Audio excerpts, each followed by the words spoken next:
Hello, good morning, good afternoon, good evening, everybody. This is Fahad from the Equine team, joined with Mark and Felsmaker. Hi everyone. And we are bringing to you Town Hall number 22.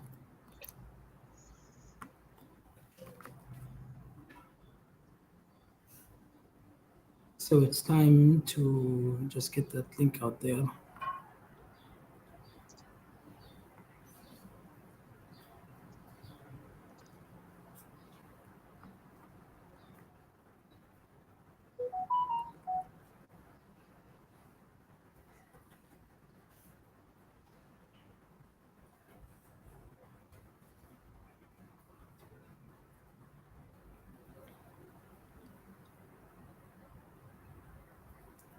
And I hope everyone has had a great weekend so far.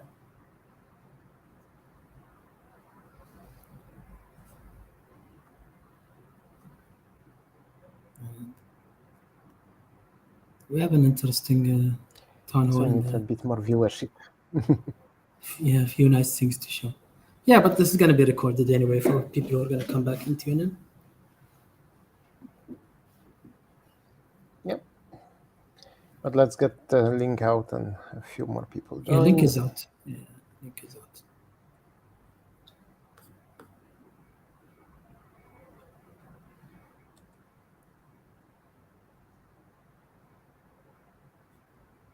And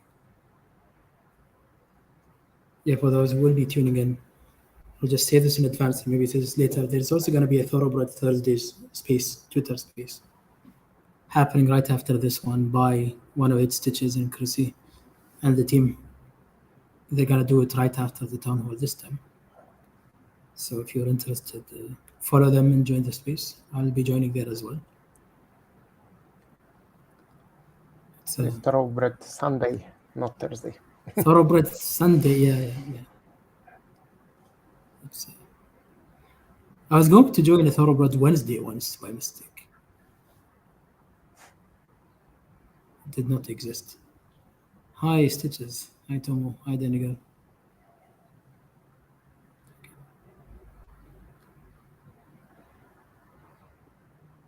Hi, Aero Crater. Great to see you guys. Thank you for joining. Hey, look. What's that?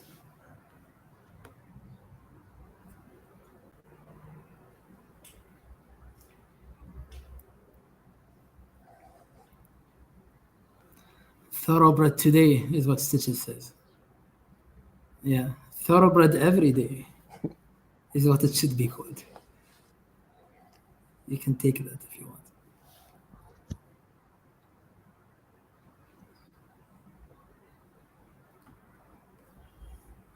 Yeah, we really appreciate what you guys do.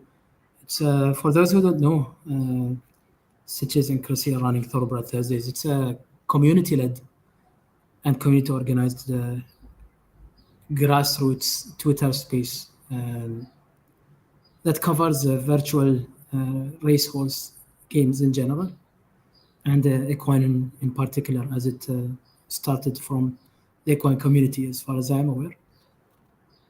And they have really cool content every time, talking about the concepts, a lot of the concepts, both of equine and the whole genre, and also relating to other thoughts, whether it's personal experiences. We just lost Marek for a few seconds. And yes, Troy, I think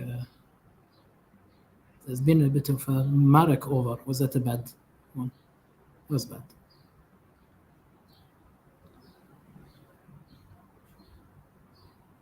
It might be my connection messing everything up.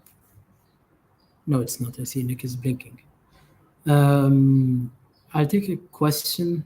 Oh, Marek is here. That's good. Here we go. I'll take a question just before we start. I think we should start this. It's 05. There's a question. Has the latest Cardano hard fork impacted the project in any way, negatively or positively? I would say no, maybe positively, just because things are faster. Nick maybe has a better answer. But for sake of time, let's jump into the town hall. Maybe we take this again in the AMA. So what we have today, we're going through the usual updates on art and development. We'll talk about the social release. We'll give the marketing updates as usual, and we'll do the AMA. So we start with art. We have more buildings. Again, these are just examples of buildings that will just be in the backdrops around the tracks. These are also made for the Melbourne track, if I'm not mistaken.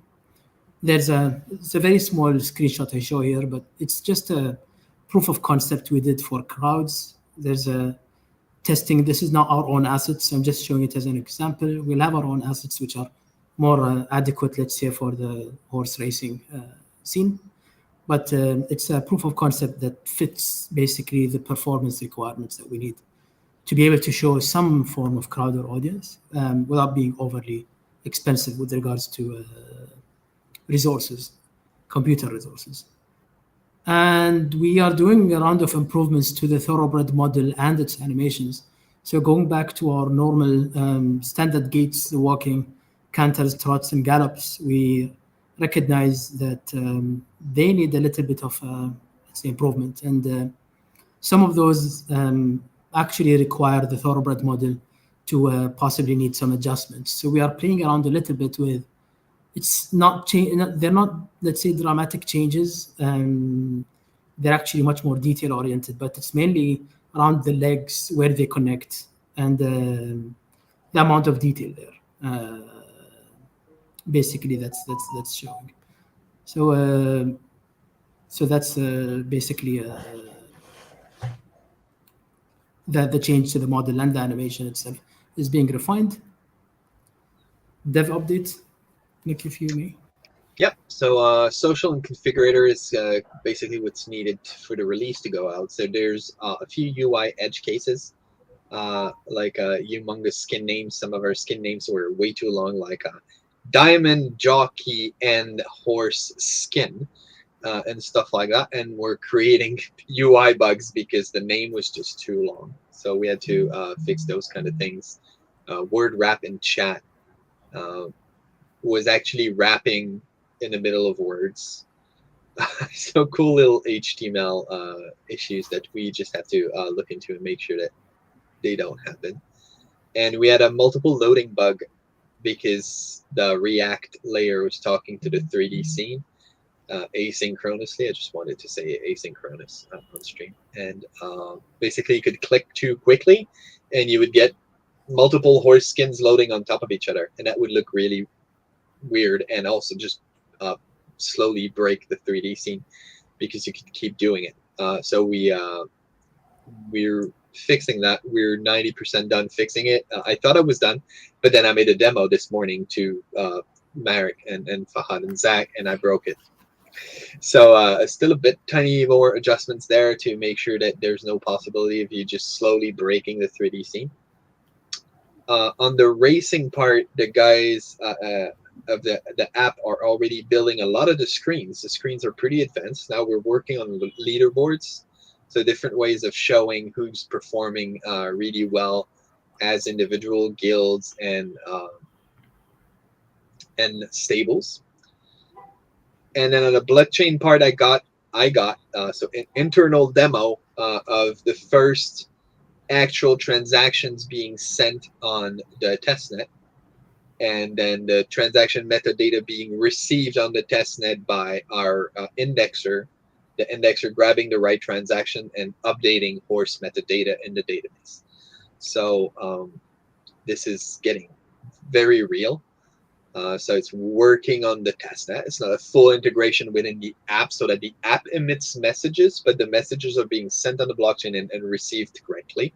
So now we need to work on the sending part through the app. But that's still a very good improvement. We're very close to having that work. And we actually had to fork. You guys don't need to do that, to know that, but it's kind of cool. So it's nerdy cool.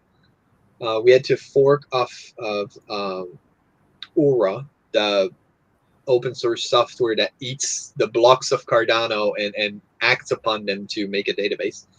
and we added a feature which is only give me the transactions that occur at a certain address. So rather than see the whole blockchain, all the blocks of everything, there was a few ways to filter, but there was not yet a filter saying it has to be this address that signed the transaction for me. I don't want to know about anything except transactions that include this signature, let's say. That was not in there, so we added it, and we pushed it back to the main project. So hopefully they're gonna add that to the main code so everybody has it. In any case, we have it. We needed it. We don't. That throws away like most of the blockchain, which is really good in this case. An indexer, you want it to look only at the transaction that it needs to know about, right? There's so many transactions occurring now on Cardano, and they can be pretty big, so you don't want all that noise to be flooding your indexer. So those are good geeky news for the blockchain part. Now, before you switch slides, I roasted myself a bit this time around and gave you some comic relief, hopefully. So I took some screenshots of the bugs as we were working, and I put them in the next slides. So I made a blooper slide. Please don't understand this as me not taking this seriously. On the contrary, it's just comic relief for me too. So the first one is a word being cut in the middle. It's a 2-letter word, and it got cut in the middle during a chat by Arrow Creator, and he sent it to us, and it was like, "Hey, could you please not cut my words up?" Something like that. So that was pretty funny. The image in the middle is multiple jockey skins and multiple horses. It's not a new heads. It's just multiple horses loaded on top of each other. So that's the bug that we're fighting right now. We're like, okay, why is this happening? Why is this? And it's the loader, but we're gonna find a way to stop spamming it with requests, and also have it protect himself from multiple requests. So we should get through that quickly enough. Bottom left is just a funny feature where you can actually use UTF-8 in your stable name, so don't be afraid to use emojis in your names. That'll be funny. And the right one is actually both a little kind of demo and a bug, is that you can see now the notification screen has little icons that allow you to quickly accept or ignore or decline a friend's request. But in this case, it's a bug because you got a friend request from and there's no name. So those are the kind of tiny bugs that happen that happened in the last few weeks. That during the Q&A, the quality insurance, QA step, we found and we're fixing. Most of those that you're seeing now are fixed, except the skin bug, which I thought was fixed, but there's still ways to double load. So I'm just trying to. We have to be careful with that, because that could slowly break down your experience, and you'd have to refresh, and that's not the level of quality that I'm expecting. So I want that to be ironclad and not double load unless it's a very edge case bug, but it should not happen. You should not be able to do that on purpose, like just go and click quickly and have that happen. So that's what we're fighting. It's very, very close to working. Do we do a little demo now, or do we keep going? Let's do the next slide first, and then we go to demo after. Okay. Yeah, and for some reason I can see you, but I think the stream can't.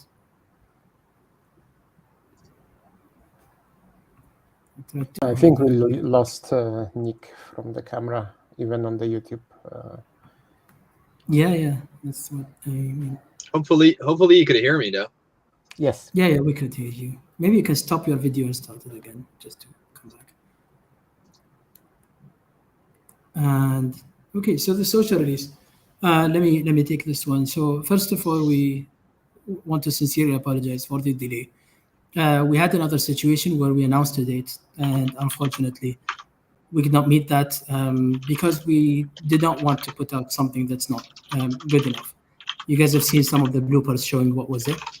And we learned a few lessons here as well. The release scheduling primarily was too optimistic. We put the date based on us seeing that there's not really that much left to be fixed. But we're also surprised with a few unexpected unavailabilities. but also some things taking slightly longer. And then we plowed through. We tried hard to actually still get to do it on time. But that caused that the communication of the delay was also too late. We only told everyone late because we were trying to actually make it on time. So these are lessons learned, and we are going to adjust so that we only actually make announcements when we're absolutely sure. Like we want to bring things early and fast and quickly for everyone. We know everyone is excited as we are to bring things, but we also just want to avoid this disappointment from happening again and again. So we'll only make sure that things are not based on an assumption or on scheduling, but rather our development scheduling will continue as is, but as in actually planning the releases. So we are fixing a few of the remaining bugs that have showed up in the latest version. Expect an announcement though. Once we are sure that the closed beta version we have is ready for open beta release, then we will put out the date. It should not be too far away. Again, I'm promising here, which is, let's say, but we have good reasons to, again, once more believe. You guys can see, we'll take you through a demo of what we have in the closed beta version, just so you can see kind of the state of where it is. But yeah, it's only a few remaining bugs that we think are not release ready. There is a chance while we deploy to the open beta that we face also issues. It's our first time deploying from beta to the public version, if I'm not mistaken, FenceMaker. But generally speaking, it should be smoother, at least in the stables release. And yeah, with that, we can go to a demo. Let me hide mine. Let me show this one. Okay. Could do it like this. Yeah. All right. So we're in the FenceMaker stable. It's just the Equine test wallet, actually. So now what we fixed in the 3D scene is, well, first of all, a little intro going into the stable I think is better. It used to take you in the wrong direction. Now it takes you directly to your horses. Can navigate horses. I think that was all already okay. So the main difference now, the configurator tab, right, of course, is open. It shows you business person and Shire horse. You can click configure. Takes a second. Takes you to the configurator.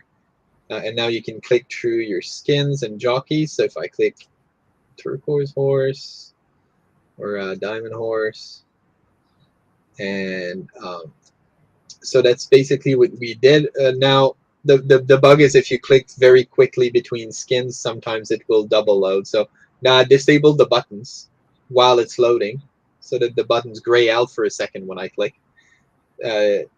That should have prevented the bug, but obviously there's still a way to do it. Then there's your deluxe skin that will change both. You can also equip skin like deluxe skins, only the horse or only the jockey, no problem.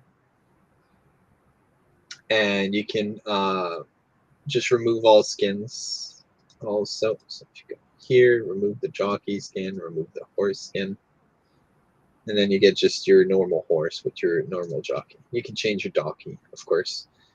Default jockey. Huh? Let's see the default jockey. Default jockey.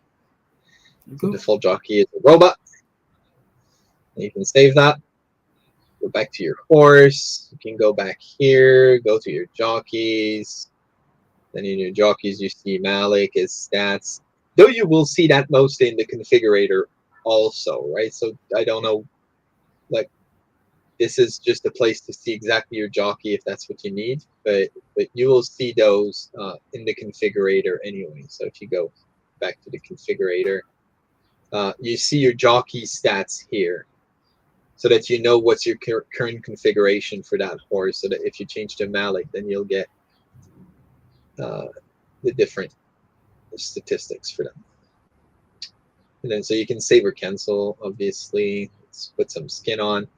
So one of the problems is this, right? The skin name was so long that it would break. It would try to make this larger and it would break the screen anyway. So now we put the name on 2 lines. Crazy, eh? But before you realize that this name is too long, you don't know that this would break. So that was one of the tiny UI bugs. So those things just look bad. So when you go through and you do your QA, you're like, oh crap, like we didn't think about this name being so long.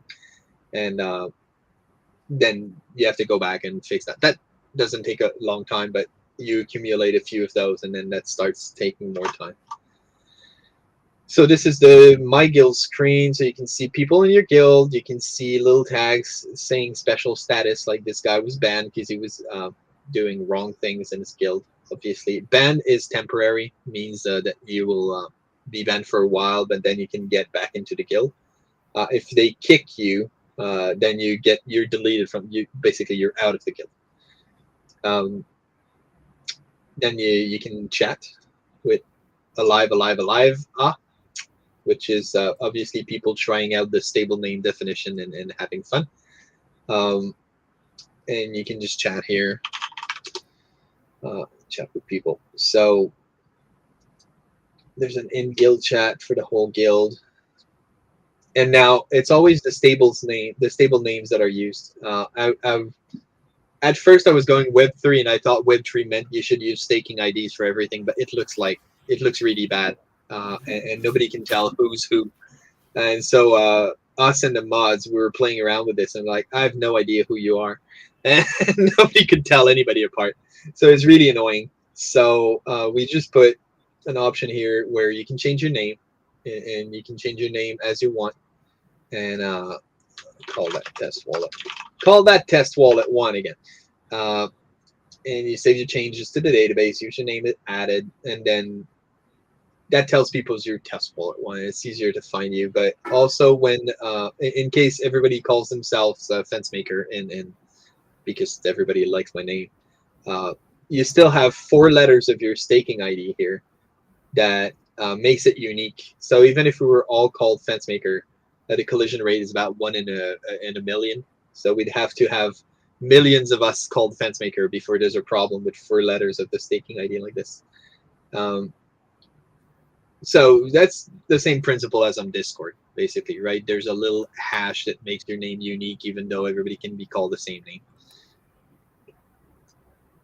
So yeah, that's the things we're fixing and working on a social release, and things are looking good. Really, those are little bugs, but they're bugs that could create problems, or really, like, you cannot just let things go out like this, especially the one with the skins that could cause an actual problem with the 3D scene. So that's it. That's what we're thinking. As you guys can see, we have a beautiful DApp coming together here. I'm actually just really happy to see it reach this state, and really look forward to have you all be able to use this as we lead up to the races, and it's just going to be really exciting. Let's go to our next section. And I think, Tomo, the comment you just made to have the total stats visible in the list view, I think it's something we discussed right ahead that should be included. Yeah. Because right now it's only in the stable view, in the 3D view. It's not in the list view. It's missing. We're even adding it to the metadata, right, Nick? Yeah.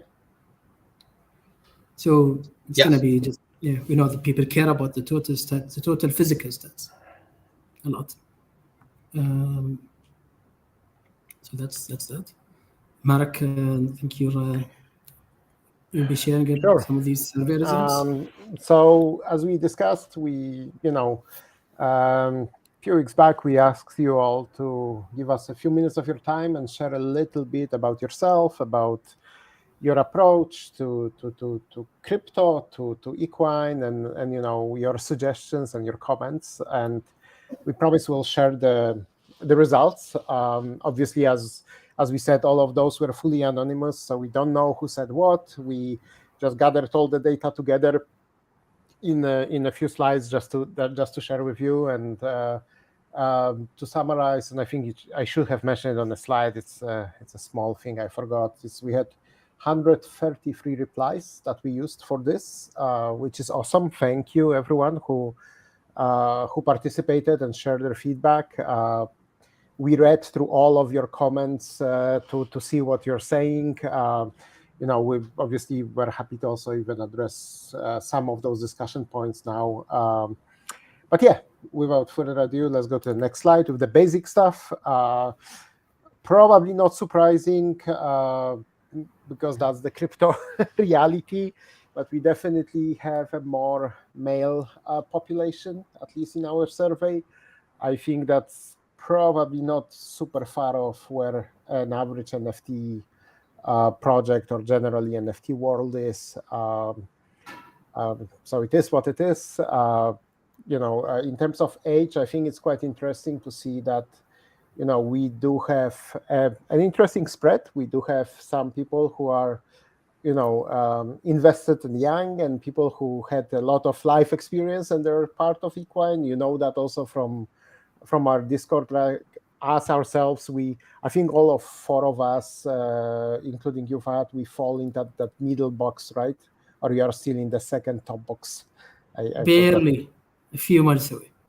Yeah.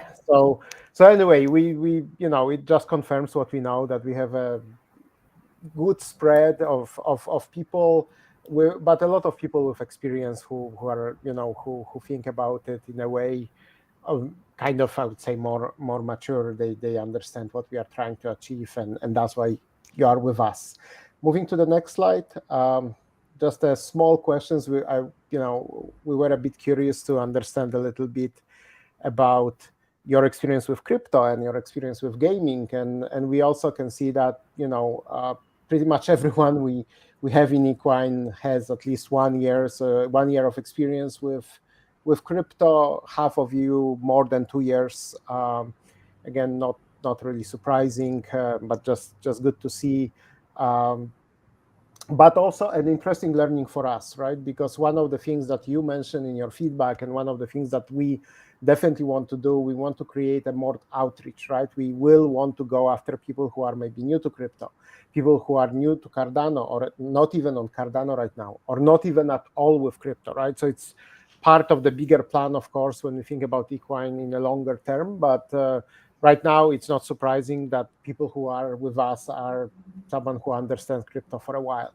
In terms of gaming experience, this was a little bit surprising, and this is a multiple answer question, right? So it adds up to more than 100%. About 14% of you do not play any games. I was expecting the mobile to be higher than PC, because that's what we typically see in the world of gaming. Mobile is the most dominant, but we do have a solid amount of PC and console players, which is cool. I mean, nothing wrong with mobile gaming. It's just, much more common in the open world. But that tells me that we definitely have more gamers than an average population of the world, let's say. Next one. Maybe it's a crypto relation to the PC users, I would say. That probably helps, but they don't have to play games to use crypto, right? It's not necessary. You don't have to be gamer. If anything, we know that the average gamer actually view on NFTs is not necessarily so hot out there, right? And this is also part of our job to help and explain that gaming and NFTs can go together, and it's not necessarily all going to be destroying Earth or be a scam, right? There are right uses of NFTs. Okay, let's go to the next one. So this is, I think here we kind of wanted to understand, again, a little bit to understand you a bit more, why you are into Cardano NFTs, right? And not surprising, we have a lot of belief in Cardano, right? We know Cardano fans are quite a tight group of people who are in this blockchain for a reason, right? We are in this blockchain for a reason as well. Some of us are more exclusive, some of us are more multi-chain, but ultimately we do develop Equine here because we do believe this is the right blockchain to be in, and it's great that we are with like-minded people. And then in terms of what you will do in Equine, and again, that was a multi-answer questions. We wanted to see, or I personally wanted to see, how bracing and breeding specifically will look. Not surprising that breeding is a bit lower than racing. Almost everyone says they will race. Makes sense, because even for breeding, it does make sense to race a little bit up front. But I'm actually slightly surprised that we have so many people definitely thinking about breeding. That's great. That's awesome. It's definitely an important part of the game, and an exciting part as well. Great to see, the community not being that much lower, and even the watching races, right, being on the same level as betting, which I assume comes together quite well, right? So people obviously want to bet when they watch races where their horse is not participating in. Obviously, there is an asterisk here, as you well know. We are not working natively on betting in equine, but obviously we will be open for other services to come in. They exist already in other blockchains. I'm pretty sure it's a matter of time for them to show up on Cardano as well. And then the next slide, this is quite cool. We asked you what words come to your mind when you think about equine NFT, right? And this was just open-ended feedback, just few words you put in.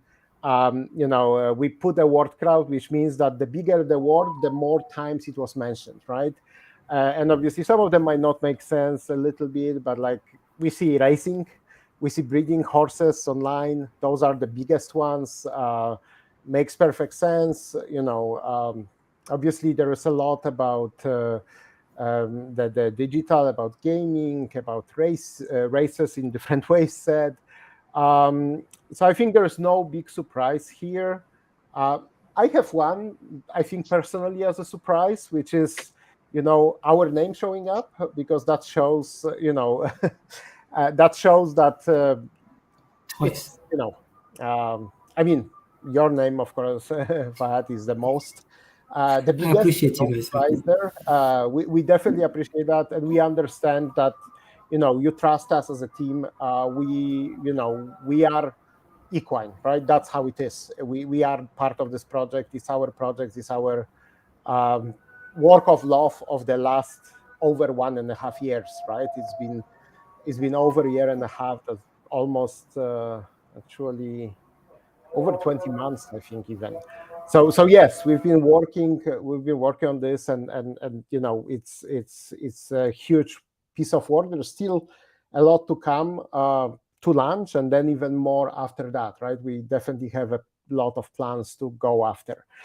And then going to the next slide, I'm not going to share specific results, but reading through, we ask you open-ended questions where we ask you, what can you tell us what are equine strengths, right? And this is, you could write whatever you wanted, as you well know, those who completed the survey. And I just picked up the key themes that are popping up from this, starting from the team. So that kind of connects with the previous slide. We definitely appreciate your feedback, saying that you think that equine strength is that our team that is building, transparent, open to feedback, experienced and passionate, and have a vision.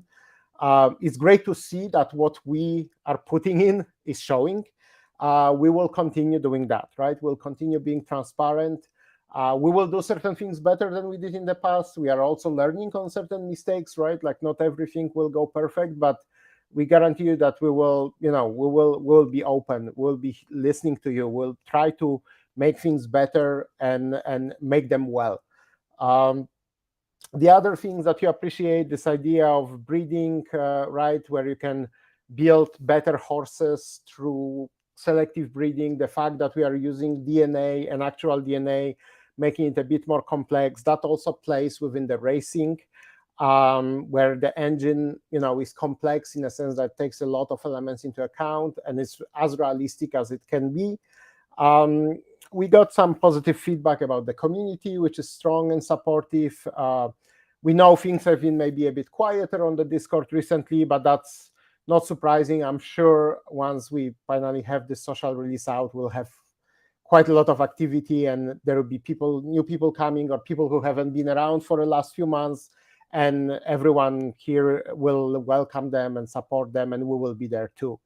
There was some positive feedback about the game and technology, meaning that it's more than just an NFT game that has a lot of to offer, and that's a good use of blockchain. I agree, right? We always tell you that we are building a game that is using an NFT, right? We are not building a game because there is an NFT and we have to do something with it or add utility.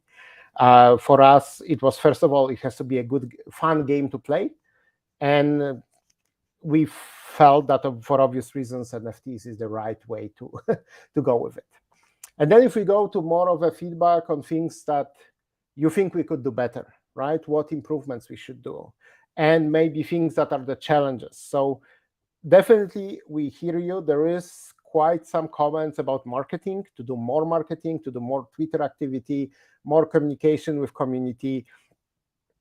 We hear that. We kind of, and like, and this is a discussion we are also having internally, and Fahad, feel free also to jump in, but we will definitely do more marketing, and we already kind of picked up some of the stuff with Twitter, etc.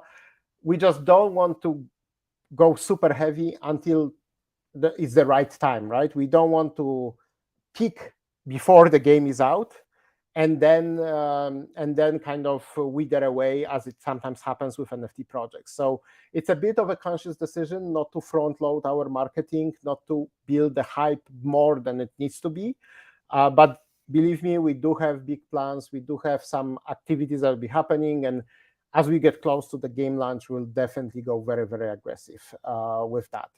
Development, there are some comments to bring more sneak peeks from the development, clearer summaries. I think the clearer summaries things we do, we are back to bringing the summaries from our town halls. So hopefully that is good enough. We did discuss, other ways for us to share more, right? To find better ways. And I think this idea of sharing the sneak peeks or even sharing the bloopers that Nick did, we'll share a bit more of that. I don't think it's a bad idea. And I don't know, Fahad, if you want to add anything here on this topic about like how else can we share more or more often? Yeah. It's one of those things where basically, and we had this challenge even much more in the beginning, and as you guys can see now, we're gradually bringing more visible content. We showed the demo now, but that's also going to be, let's say, more visible. We after the demo, you're going to have the actual release itself. But then beyond that, we're going to have basically the social release is a combination of social and the stable upgrade. And then we're going to have incremental fixes happening there because it's already in there, and any improvements will just be happening on that. At the same time, we're going to have racing. That's going to have the racetracks, which I know everyone is keen to see. You guys have seen the concept of it, but not the actual finished scene, and we're polishing that up. We don't think it's beautiful enough yet to be shared. That's the only reason we're holding it back. We could show you works in progress. We'd rather give you the right impact, let's say, of what to see. But once it's out there, it's just going to get more exciting as we have the actual finished products to share. And yeah, the developer updates will similarly, let's say, be a little bit more easier to digest, because right now there's so much being built where it's not really, I would say, most users would not be very interested, because if we talk in a very broad sense of worked on the social release, worked on the social functions, worked on the stable scene, worked on the blockchain parts, we're going to be saying this every day for all of them. We have team members working on each one of these components every single day. So if it's in that broad sense, then it's just going to be repeated. If we're going to talk about specifics, then it gets so detailed that it will either not be interesting, or it will be just too much detail for people to not really care about. For example, fixing a certain UI bug where font, for example, was overflowing, or things like that in specific line-by-line detail. Reporting those will become an effort in itself, but also is not as interesting. But I think as we go forward, it's just going to become a much clearer stream of things coming. Yep, makes perfect sense. And then also in improvements, there was few things about the game itself, about adding single player mode, which I'm sure Fahad is very happy to hear, because he already has it well conceptualized over a year and a half ago. We told him that's a version 4 or version 5.0. We'll see. Let us have the right game working. But yeah, single player mode would be cool with like some kind of story attached to that. Is just not the priority. Better graphics, there are a few comments about that. We made that decision at this point that we want to run with this engine for better accessibility. It's not something that's completely out of question, because this engine is being developed continuously. There's more and more support being added. I think they are already added, or they will add soon the graphic card acceleration. So there will be probably a room to make it better as the time progresses after the release, right? Access to beta testing, yes, that's definitely, well, we will be releasing the beta. We are discussing how we will do for the game itself. We'll probably do it a bit different than for the stables, when we have a small beta and then we release it to everyone. Maybe we'll do a bit more of a like closed beta and then public beta for the racing. And then just to close on the challenges. So first of all, adoption and connected with that marketing. It's something we are very well aware. Obviously, we had a lot of comments in your feedback about, one of the big challenge will be to take this game outside of Cardano, right? Take it outside of NFTs. And it's definitely a challenge. It's definitely a challenge that we'll be working on. There will be some technological aspects of it that we need to address to make it easy to be usable for someone who doesn't know anything about Cardano or about crypto. But we do believe that there's more and more tools coming in that can help with that. So it's gonna be our big objective, right? Because for us, yes, we started by building game on Cardano with your help, and we definitely want to make sure we deliver what we promised and you get exactly what you want. But long term, to make it thrive and be successful and be enjoyable, we need to go outside of Cardano, and we'll be going after that. There's some more comments, and I do agree with that. Delivery, right? To deliver the game that is of the quality and vision that we shared with you. We know those are challenges that we face. We work towards that. We want to make sure we really deliver the best thing possible. But as it is a game and a software, of course, we'll be making improvements as well, right? There are small things we already improved now in the release we are working on, which are not game breaking, but it's good to have them. And there are still small things. Also add yeah, I'll add also to this, just because this is brought up, guys. I just take this chance to remind everyone of the well-known triangle. You can get high quality, okay, and you can have it fast. You can have it affordable to make, and you can only have two of the three. So we don't have unlimited funds. So we have to have it either affordable and high quality, or high quality and fast but very expensive, or fast and affordable but low quality. So we're trying our best to use and to force this triangle into something that gets you the best quality and at a reasonable speed. But in the end, we also have to survive. So we want to just make sure that we get the best balance of all of these. Yeah, and then the last part is about the game itself. The mobile, we already talked about it, so you're well aware that we do want to have a mobile version. So first of all, we want to make it work on mobile phones, even if it's through browser, right? But the challenge is we need to have the right wallet connectors. We also want to develop the actual app, but that also comes with the challenges from Apple and Google on top of everything else. So yes, it will be a challenge. We will be facing it, and we'll be trying to address it the best we can. The other comment, which I think was a single comment, but it's a very important one, and I think something we definitely need to reiterate, is that making sure that the game is 100% fair, right? I think we do it in multiple different ways. First of all, the engine itself is built in a way that even if someone knows every single exact stats, it doesn't guarantee that they will know exactly what will happen, because there's a little bit of randomness in there. But the main thing is no one except the founders will know those details, right? And we, as we said, we are not going to actively participate in the racing as much as we would love to, because it does seem to be something that we would really enjoy with all of you. We just didn't feel that would be fair. But obviously, as we progress and as the game comes out, we will, we'll make sure or we'll make sure to communicate it very well, right? And we understand it's a concern. We know there are projects where things can be gamed. Even not looking very far away, one of the biggest Web3 games recently that led to a whitelist for the next part, could be gamed, right? People found a ways to game it. I think in our case, we are well aware of it. We are making sure that that's not gonna be possible. It's also a bit different because the game itself happens without the interaction, right? We select the pieces and the game plays out where people don't have the access to the engine itself. So it's a little bit different. I'm sure we'll talk about it more as we get closer to the launch. Plus, it will be audited, so that part will be audited and made sure by third party that is trusted, that the code itself does actually generate that without our interaction or knowledge of the results in advance in any way, etc., etc. And we'll make sure to address any of these concerns. Absolutely.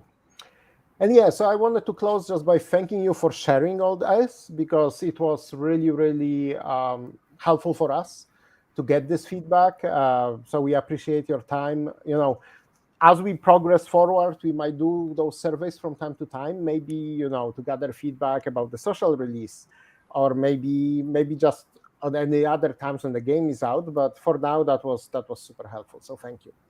And then the other thing, just to close on the marketing/community side, is we have the February Invitational starting next week. So tomorrow we'll start qualifiers Monday to Thursday, with the final being on Sunday, as always. 2 laps, sunny weather. This time we will have 2 classes, 120 and lower on Monday and Tuesday, and then 121 to 136 on Wednesday and Thursday. Everything else stays the same. All the qualifying races will be done by our lovely moderator team in the dedicated channel. They will be happening. One thing that is important to mention: we did hear your feedback about it last time, that there weren't enough of the qualifiers. So we effectively are doubling the qualifiers to make sure we have more people being able to enter. And hopefully that will give everyone a fair chance to jump into the race. There will be races at different times of the day, so every time zone is covered. Let's see how it goes. We are, as with everything else, we are learning. We got your feedback, we adjusted. Let's see if it works better. And good luck to everyone who will want to participate. Thank you, Mark. And before we go to the AMA, just one more shout out, since we have the audience here. Is that our friends Stitches and Chrissy are going to be hosting right after this town hall Thoroughbred today, or Thoroughbred Thursdays Twitter space, and we're going to be joining that as well. So anybody who's after this 1 hour town hall will be excited to continue the discussion and dialogue, maybe have a more elaborate discussion. Feel free to check out Thoroughbred Thursday Twitter account, and that's going to be more discussion about what's going on here. And we just take a few of the questions that came through AMA.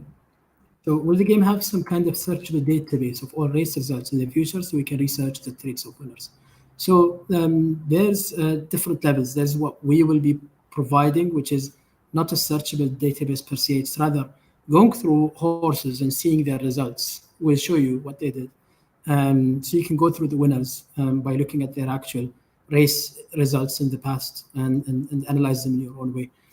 The other database is the blockchain, because the results of races will all be published in the blockchain. Anybody who wants to create any of their own analytics tools will be able to pull the blockchain using our indexer or a version of it, or in any way that they would like to, and use those to compile data in any way, because in this field of racing analytics, it's a massive field with massive levels of depth.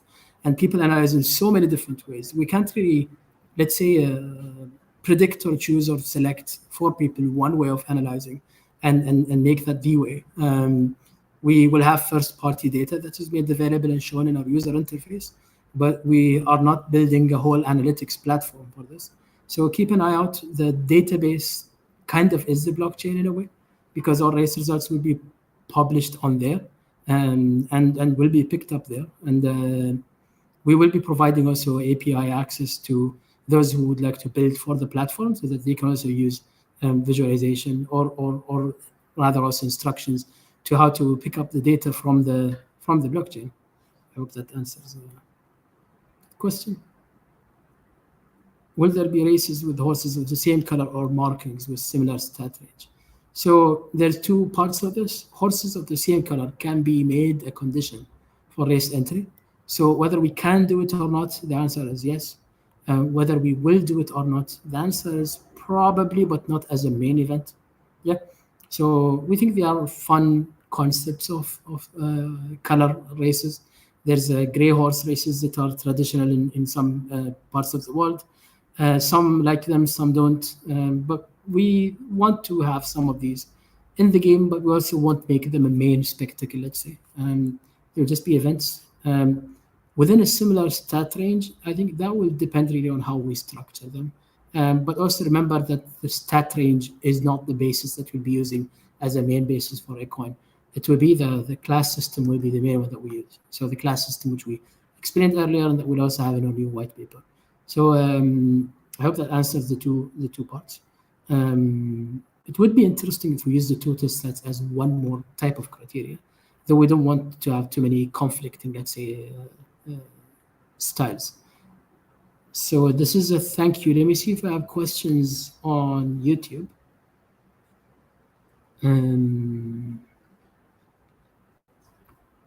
We had actually a few. There was a question. Let me scroll back up a little bit. There's a question here from Tomo. Has the latest Cardano hard fork impacted the project? Well, I don't know if FenceMaker is still with us, but I believe in general there's no negative impact. I thought no problem with the hardware. So thanks for that. There was the question about the total stats that we already addressed. And there's a comment here from Air Creator. I wonder if people will pay more attention to body types now that we see the whole horse in the stable. Yeah, that's one of the things that you guys will see in the demo. We changed the angle instead of looking at the horses like head on. It's kind of the angle. It's more like so that we can appreciate the kind of details that are on the horses. We think that's a nice touch to change it to a more organic kind of view. What other? Do you have any other questions?